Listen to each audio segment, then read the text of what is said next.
जब भी कोई के-पॉप आइडल इंडिया की बात करता है तो हम सभी को बहुत ही खुशी होती है क्योंकि इंडिया से कई सारे के-पॉप आइडल्स ऐसे हैं जो अपने फेवरेट के-पॉप आइडल से मिलना चाहते हैं लेकिन उनसे मिल नहीं पाए हैं क्योंकि अभी तक उनका फेवरेट ग्रुप इंडिया नहीं आया है।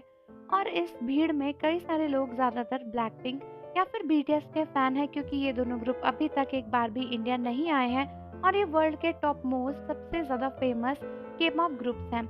हालाँकि दोस्तों रिसेंटली फिर से इंडियन ब्लिंक्स के लिए एक बहुत ही बड़ा सरप्राइज़ और इंडियन के-पॉप फैन्स के लिए भी कह सकते हैं और वो ये है कि जेनी ने अपने न्यू वीडियो में इंडिया की बात करी है और उन्होंने इंडिया को मेंशन भी किया है जिसकी वजह से कई सारे के-पॉप फैन्स और ब्लिंक्स बहुत ही ज़्यादा खुश हैं।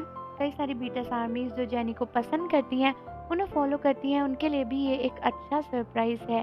तो रिसेंटली जेनी के सॉन्ग के रिलीज़ के बाद उनके कई सारे इंटरव्यूज़ हो रहे हैं। जेनी का सॉन्ग मांत्रा रिसेंटली रिलीज हुआ है जिसके बाद वो काफ़ी ज़्यादा फेमस हो गया है। और दोस्तों उसके बाद कई सारे लोग जेनी की तारीफ कर ही रहे थे और उनके काफ़ी सारे इंटरव्यूज़ आ ही रहे थे कि एक इंटरव्यू में जेनी ने इंडिया के बारे में भी बात करी है। तो एक इंटरव्यू रिसेंटली जेनी का हुआ था जहाँ पर जेनी से पूछा था कि उनका कोई हिडन टैलेंट है या फिर नहीं है, जिसके बाद जेनी ने बताया कि वो अपनी इस चीज़ को हिडन टैलेंट तो नहीं समझती लेकिन फिर भी मान सकते हैं और उनका एक टैलेंट है और वो है लेगोस के साथ चीज़ें बनाना। यानी लेगो बहुत ही महंगा एक ब्लॉक टाइप होता है, एक ब्लॉक गेम होता है जिसमें बहुत छोटे-छोटे ब्लॉक्स होते हैं और आप कोई चीज़ उससे बिल्ड करते हो। तो जेनी ने बताया कि वो लेगो में बहुत ही ज़्यादा अच्छी हैं, ये उनका एक हिडन टैलेंट है। और जब उनसे पूछा गया कि आज तक उन्होंने जितने भी लेगोस बनाए हैं उसमें सबसे ज़्यादा हार्ड या फिर सबसे बड़ा कौन-सा था? तो जेनी ने बताया कि उनके हिसाब से सबसे हार्ड वो था जब उन्होंने ताजमहल बनाया था। दोस्तों जेनी ने बताया कि उन्हें याद है वो ताजमहल वाला लेगो काफ़ी बड़ा था, उसका साइज़ भी बहुत ही ज़्यादा बड़ा था और जेनी को उसे बनाने में काफ़ी टाइम भी लगा था। लेकिन वो बहुत ही ज़्यादा सुंदर बना था और जेनी को वो बहुत अच्छा लगा। दोस्तों जेनी के मुँह से ताजमहल सुनते ही सभी लोगों के कान खड़े हो गए क्योंकि उन्हें ये रियलाइज़ हो गया कि ताजमहल इंडिया में ही है और जेनी को ताजमहल के बारे में पता है, यानी वो इंडिया के बारे में भी काफ़ी कुछ जानती होंगी।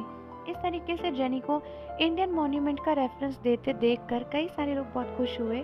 जिसके बाद जेनी ने ये भी बताया कि उन्होंने मंथ्स लगाए थे उस ताजमहल को बनाने के लिए, लेकिन उनकी मॉम ने बिना उनसे पूछे उसको वापस से फ्लिप कर दिया, जिसके बाद वो पूरा ख़राब हो गया था और जेनी ने उसकी फ़ोटो खींची थी, इसलिए जेनी को आज तक याद है कि वो कैसा दिखता था क्योंकि वो इतना बड़ा था, जेनी को इतने एफर्ट्स लगे थे।